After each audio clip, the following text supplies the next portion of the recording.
Hi everyone, I've been book shopping again, so I'm going to split this pile of books into two different videos so that the video isn't hours long, and so I'm just going to show you what I've bought lately. So from the first pile of books that we're going to look at today, just move all these out of the way because I've got too many. So I was lucky to receive quite a few book vouchers, and I've used them to pick up quite a large amount of books. The first one that I've got is Dark Places by Gillian Flynn. It's no secret that I love Gillian Flynn and I loved Gone Girl, and I did read Sharp Objects, which was alright. It wasn't my favourite read, but I did really enjoy The Grown Up. So I've got Dark Places now to give this one a go. This one sounds really exciting. I think it's about a girl who, when she was 7 years old, she gave evidence and her brother was locked up for murder.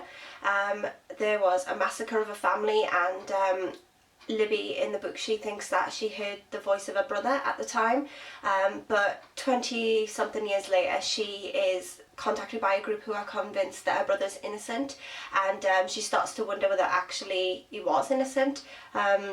So that's what it says on the back. So it sounds really exciting and quite gripping, and I do love a murder mystery style book, so I think that's going to go right up to the top of my TBR if I'm honest. Next I picked up The Widow by Fiona Barton, and what drew me to this is that on the front of it says perfect to fill the dark void left by the girl on the train, and I really loved The Girl on the Train last year. So this sounds again another sort of mystery.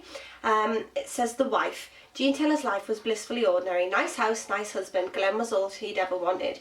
Her Prince Charming. But then everything changed. The husband. The newspapers found a new name for Glenn, and it was Monster. Jean was married to a man accused of the unimaginable, and as the years ticked by with no sign of the little girl he had been accused of taking, their lives were constantly splashed across the front pages. The widow. But now Glenn is dead and she's all alone for the first time, free to tell her story on her own terms. Jean Taylor's going to tell us what she knows. So this sounds exactly like my type of thing. I love a good mystery, I love a good murder mystery. It sounds a bit grim, so I'm looking forward to getting into that one. Next up is a little guilty pleasure, and it is Down the Rabbit Hole by Holly Madison. It's no secret that I do like the occasional sort of trashy true life tale. Holly Madison, if you don't know, was one of Hugh Hefner's girlfriends back during the whole, well, he's still doing the Playboy Mansion, I'm assuming, but there was a reality TV show many years ago, actually, quite a few years back, where it focused on the three girlfriends that were living with him as his main girlfriends at the time, and Holly Madison was girlfriend number one. But since she's left the Playboy Mansion, she's now married to someone else, and they've got a little girl, I believe, and it's no way around it, it's a tell-all. It says, to this day it astounds me the number of misconceptions that abound about my life and experiences while at the mansion. Usually the version of the story most flattering to Hef is the one that prevails. I've seen both sugar-coated and sensationalised accounts of my life at the mansion, but nothing I've ever read remotely resembles what I actually experienced.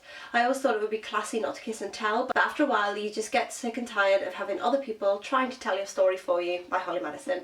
So, can't wait to read that. Next I picked up Mrs. Peregrine's Home for Peculiar Children by Ransom Riggs. I've seen this on quite a few booktube videos, and I've seen mixed reviews. Some people really like it, some people seem to really dislike it. When I had my vouchers I couldn't resist picking it up and giving it a try.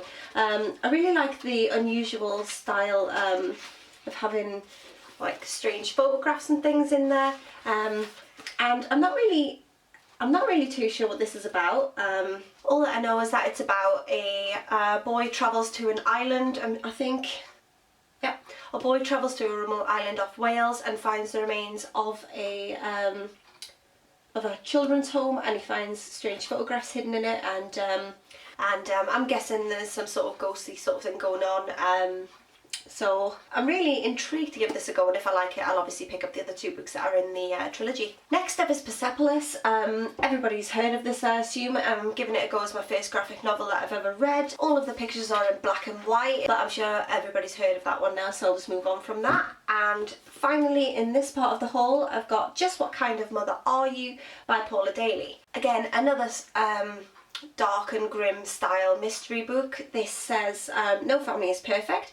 A husband, 3 children and a full-time job, so many plates to keep spinning. no wonder you forgot you were supposed to be looking after your friend's daughter, but no one has seen her since yesterday, and she's not the first to go missing from your small town, so who's hiding something?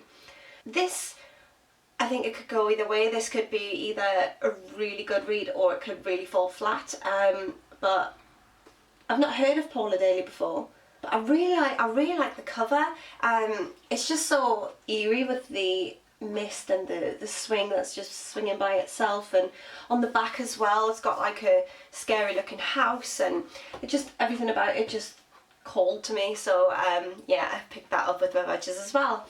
So that's part 1 of my book haul done, and I'll speak to you all soon. Bye!